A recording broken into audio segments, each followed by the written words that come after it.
Kwanza government yetu ni kama inatuchicha tingi. Kwanza wanatuambia tuwavote watatufanyia hivi, wanapromise vitu mzuri. Sisi wa Kenya tunajiingiza, at long last inabaki tumia. The 2024 Gen Z protests woke the country up to the realities of Kenyan democracy and politics. And now, ahead of the 2027 elections, Kenyans want to understand, are politicians supposed to be kings on a throne or civil servants? With the rise of substance abuse cases in the country, are we as a nation doing enough to protect our children? The mental health plays quite a bit. Then there is the society, the environment, there are the genetics. These are all areas what make one go the direction of drug abuse. Hidden tragedy waiting to happen in the tech world. With artificial intelligence on the rise, are we overlooking potential risk to the children and youth of Kenya? If so, what can we do better? To me, I believe one of the common mistakes that parents are making today is thinking that their kids are tech savvy, and by being tech savvy, they believe that they have all the knowledge about online safety, which is not actually the case. They are exposed to a lot of risks. Human rights are everyone's rights, but does that quote stand true for the disabled community in Kenya? Today, we take a look at the challenges the disabled community faces while accessing public spaces. Watu wa government, sisi hawatujali. Tunakaa tu mwenyewe na kushughulikia. Tunaona hata mahali nipo hata mvua inaninyeshea. Hata kesho peke yako hivi kajengewa.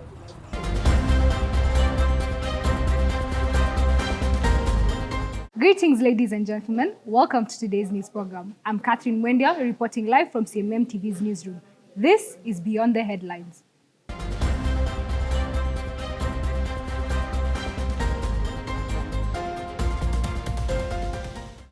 For the next 25 minutes, we bring you 4 developing stories highlighting democracy, drugs, child and youth safety online, and finally, human rights, as we try to understand the impact each story has on the citizens of Kenya.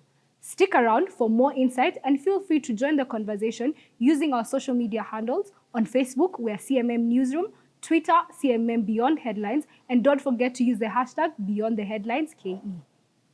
On to our first developing story of the day. In Kenya, according to our laws, anyone that works for the government is a public servant, meaning their sole purpose is to serve the Kenyan people, whether they were appointed or elected.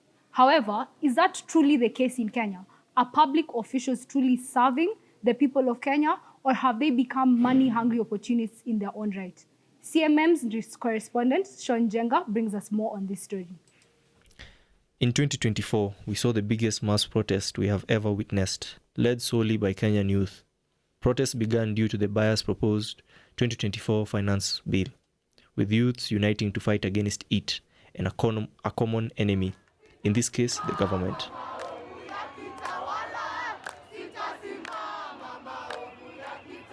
This protest led to a Kenyan political scene. Before the protests, many youth had zero knowledge or care towards politics. But that changed as mass education started happening and political conversations became the cornerstone of every social media engagement.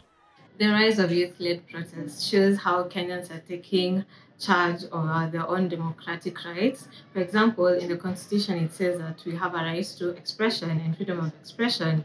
So seeing young people go to the streets, they're actually trying to get the governments to hear what they really want and step up the game. So it should... Kwanza government yetu ni kama inatuchicha tingi.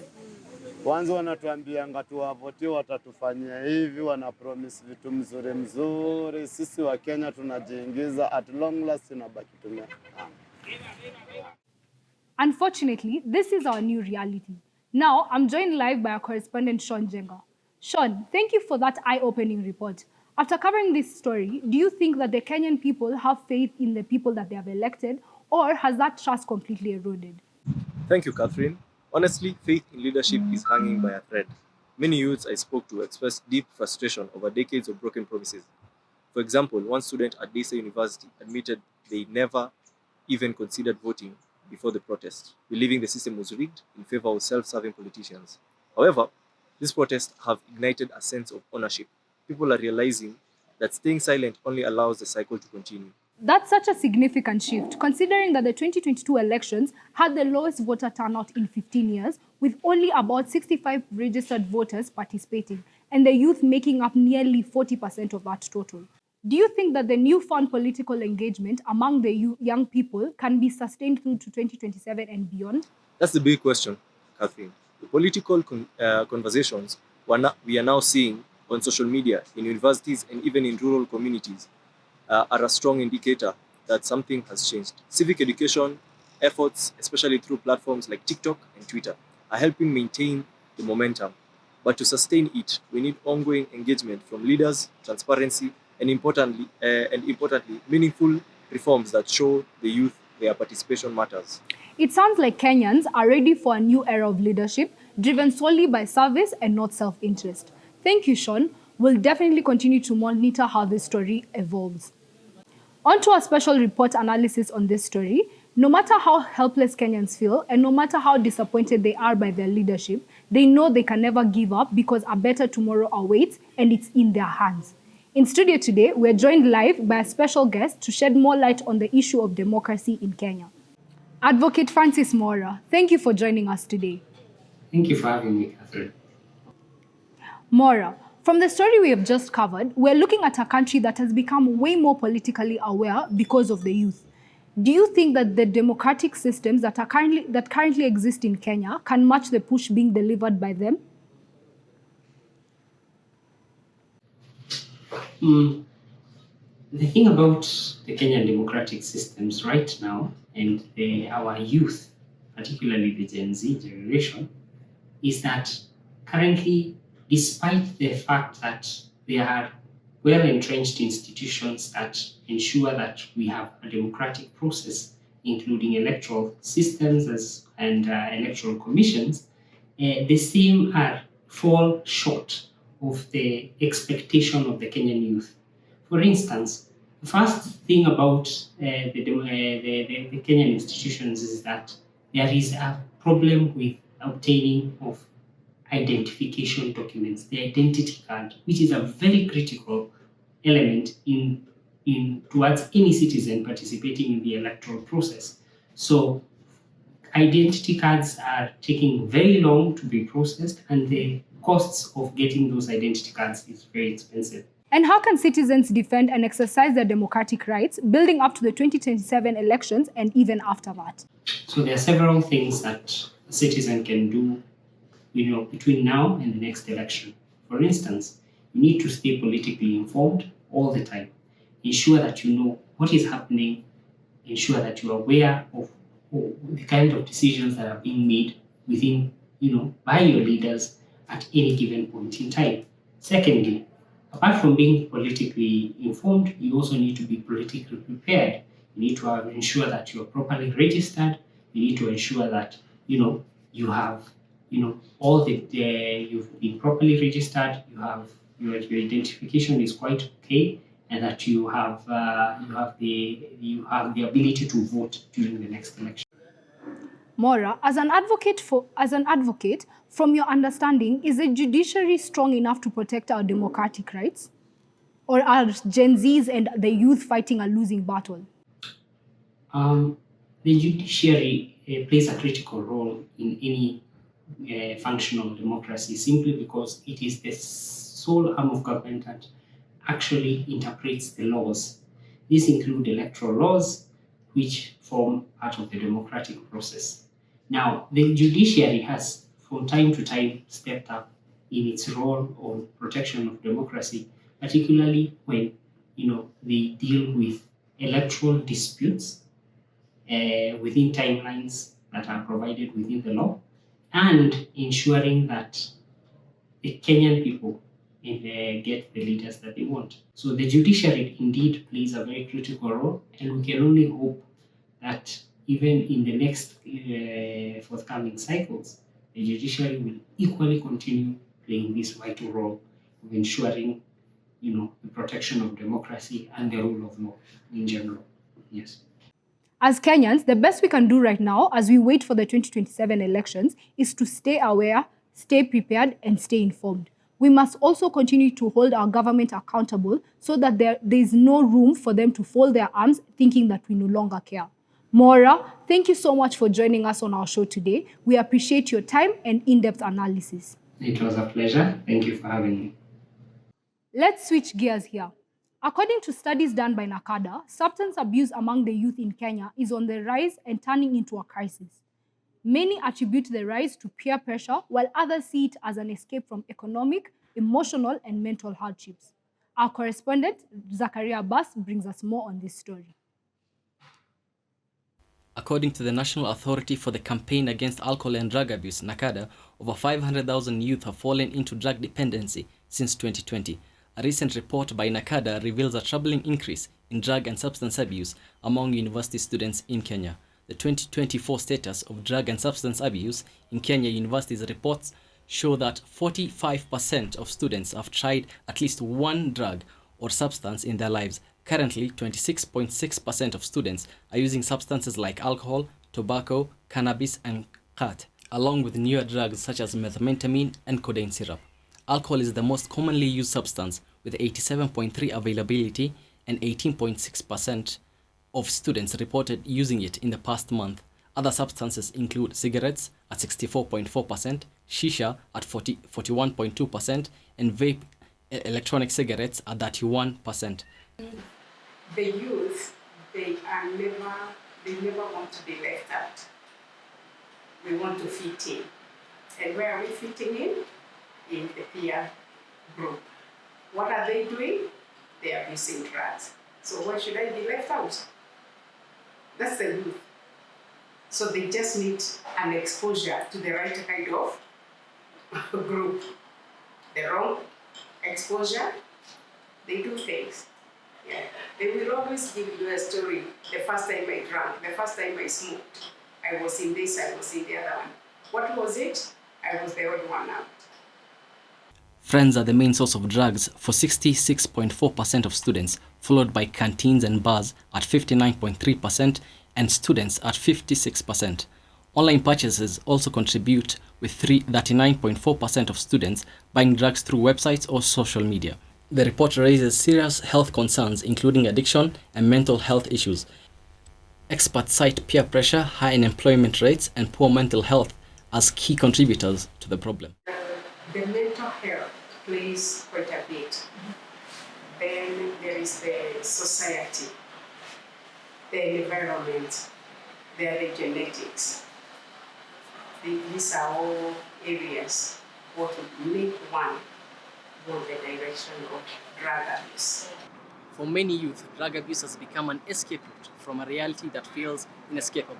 But with the right support, there is hope to turn this crisis around. From CMM, I am Zakaria Abbas. On our second special report analysis, in studio, we're joined live by a psychologist to shed more light on a silent killer among the youth that has become a ticking time bomb we can no longer ignore. Mrs. Susan Kimani, thank you for joining us. We're very glad to have you on our show today. Thank you so much for having me. So, Mrs. Susan, we've been hearing about the shocking statistics on the rise of drug use among Kenyan youth. From your experience, what are the primary reasons why young people turn to substances? We can say there are as many reasons as there are many people, as you have just said, taking drugs. And some of the reasons are about mental disorders, which lead to abuse of drugs. Other reasons is the society, the environment, and genetics. Yes. When one has been brought up in, that's what I mean, the environment, the society, and the social is about the learning. What are you learning in that community or in that society? What are some of the red flags parents, teachers, and friends should look out for? Okay, number one is a change in behavior. Yes. In schools, drop in academic performance. At home, there is the attitudes. And actually that comes up what I said about behavior. They don't care behavior. Conversations not taking the right direction. Irritability, you find somebody is really getting irritated, almost out of nothing. In terms of rehabilitation in Kenya, we know that usually rehabilitation centers are either expensive or inaccessible. What alternative solutions exist for families that cannot afford or access rehab? Education, or what we call psychoeducation, is paramount. And I think we have got places or institutions where this one can really be put in, for example, in churches where we have got the youth. And then there is education exactly on these drugs. What do they do? How do they affect one's life, the present, the future, and the family at large? And in your opinion, what role should schools and the government play in preventing substance abuse? From my opinion, is from the very early years in school, help those schooling kids to understand what is a drug. Let it be a part of it, especially in what we call science, subjects. If it is in the secondary school, put it in the biology. Let it be in the curricula in a way that not necessarily we have gathered these students to teach them about drugs, but along the way they have understood it very well and its effects. The information you have shared with us has been very insightful. Before we conclude this segment, Mrs. Kimani, if you were to send a message to the youth of Kenya or anyone dealing with substance abuse, what would your message be? Be honest, face with yourself critically, look for somebody to help and to walk with you the journey. It is doable. You can always come back to the normal self if you're willing. Number one, it starts with the willingness to come out of the drugs or even alcoholism. Yes.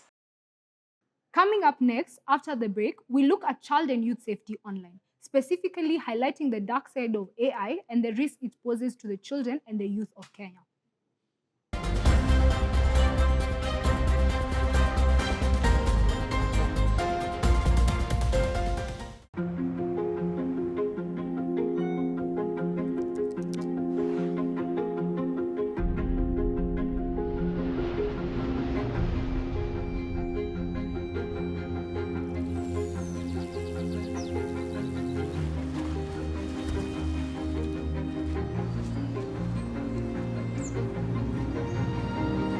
Connecting the world's professionals to make them more productive and successful.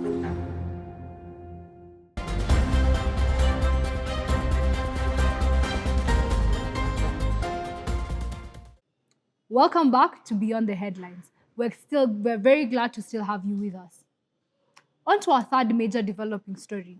Technology has changed how young people and children connect, learn, and socialize. However, the rise of AI, artificial intelligence, has brought unseen risks that place children in danger online. From predators to data breaches, the dark side of AI can cost us more than many people realize. Our correspondent, Tamara Senjen, brings us more on this story. In this digital age, children in Kenya are spending more time online than ever before. Whether it's through virtual classrooms, social media platforms, or entertainment apps, artificial intelligence is constantly working in the background, shaping content, suggesting connections, and even influencing behavior. But with these advancements come new and often invisible threats. AI-driven systems can easily be exploited by predators to target unsuspecting children, or worse, collect and manipulate personal data without parental consent. Deepfakes, fake profiles, and unsafe chatbots have become the new face of online dangers. To me, I believe one of the common mistakes that parents are making today is thinking that their kids are tech savvy, and by being tech savvy, they believe that they have all the knowledge about online safety, which is not actually the case. They are exposed to a lot of risks. According to a recent report by the We Protect Global Alliance, it is estimated that in 2022, 1 in every 2 children worldwide experience at least one incident of online sexual exploitation or abuse. This groundbreaking research reveals that children as young as 8 years old are falling victim to predatory behavior online. The report highlights that 60% of children who faced online exploitation knew their abuser, and social media platforms remain the primary environment where such abuse occurs. Some of the dangers is lack of socializing skills. Most of the children today in research shows they have been exposed to a lot of internet, a lot of social media, to a point that they find it hard for them to interact with people. Protecting children from the invisible threats of AI is a challenge that requires urgent action. While technology advances, so must our safeguards. For Cmm TV, I'm Tamara Absenjan. When it comes to the online world, ignorance is not bliss. It can lead to dangerous repercussions.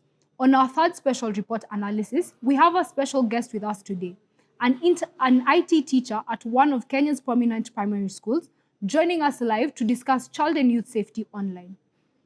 Mr. Daniel Carey, thank you for joining us on our show today. We are glad to have you. Thank you, Catherine, for having me. Mr. Carey, with the increasing integration of technology into our daily lives, how exposed are children to online risks, and what are the biggest threats that they face today?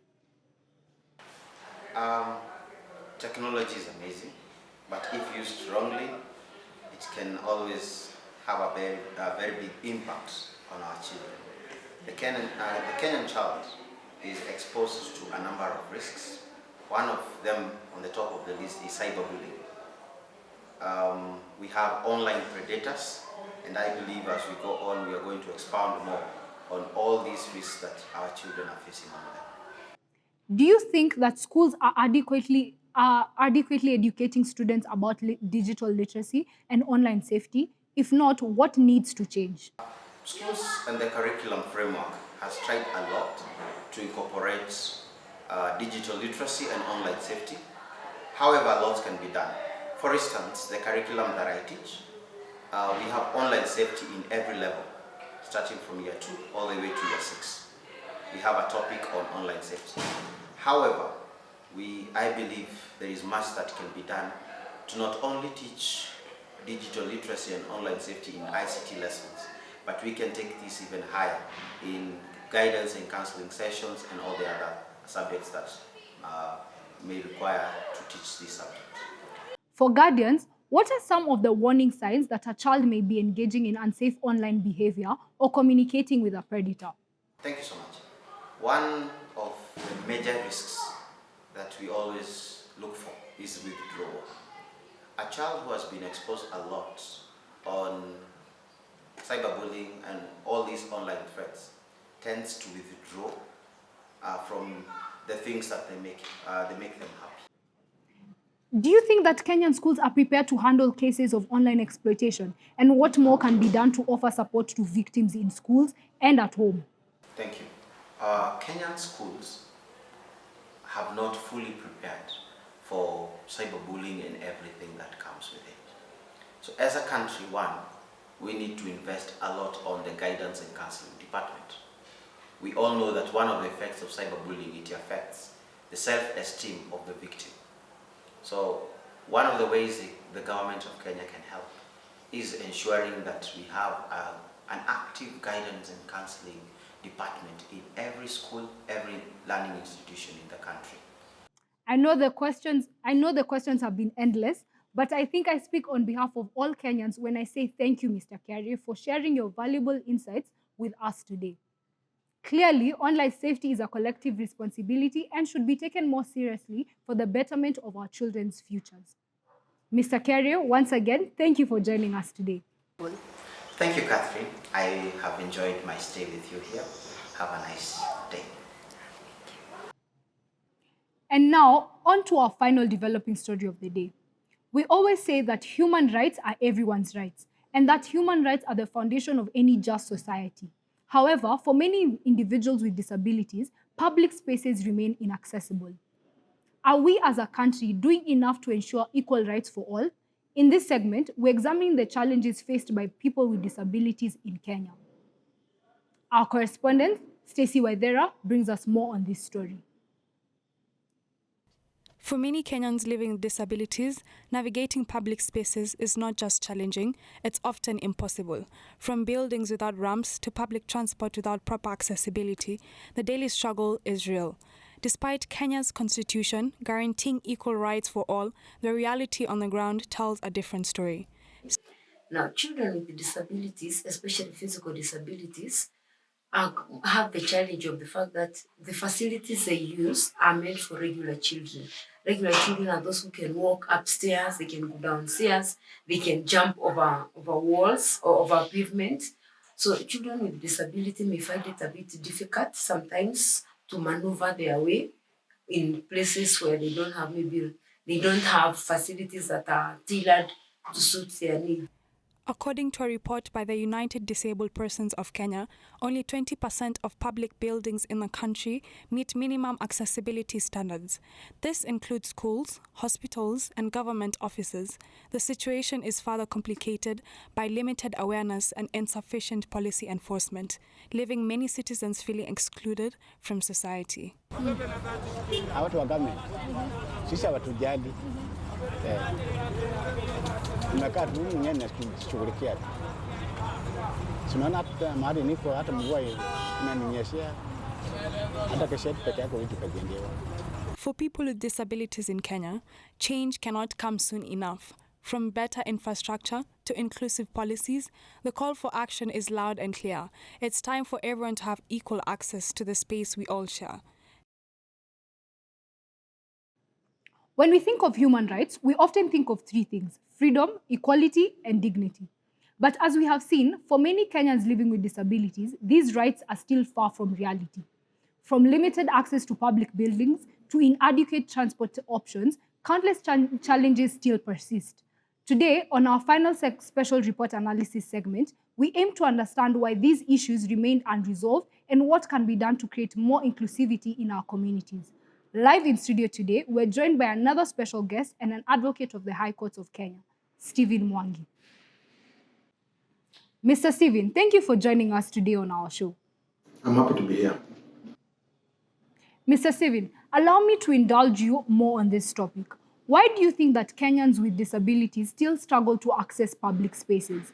You know, when you go back to how human rights was supposed to cater for the people with disabilities, we see the first serious action by the government in 2003 when they enacted the Persons with Disabilities Act that was meant to take care of people with disabilities and actually create a legal framework whereby they are recognized by the law and also protected by the law as special groups. But now, the 2010 Constitution came in under Article 54, which provides for the rights for people with disabilities, and it provides the duties for the state as a state to ensure that the people with disabilities have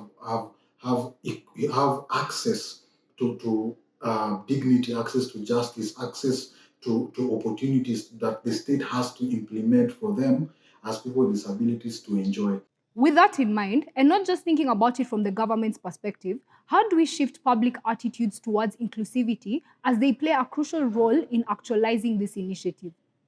So one of the things I love about the new act, it has brought about incentives that cater for inclusivity. For example, previously, under the previous act, persons with disability will only gain access, the benefits that they were able to get is that if you are disabled and you are to prove it, you are exempted from income tax. But now one of the ways that the new act has brought about, it is also bringing about incentives to employers. If you employ people with disability, you are also eligible as an employer to some relief when you're filing your income tax as a business or as an organization or even as a person.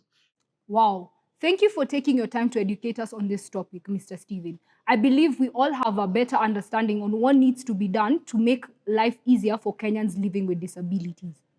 I'm very much obliged to be here. Thank you. That's it for Beyond the Headlines. I want to say thank you to our viewers here in Kenya and around the world for joining us today and for also taking your time to engage with us through our social media platforms. Don't forget to keep the conversation going. We shall see you next week, same time, same place.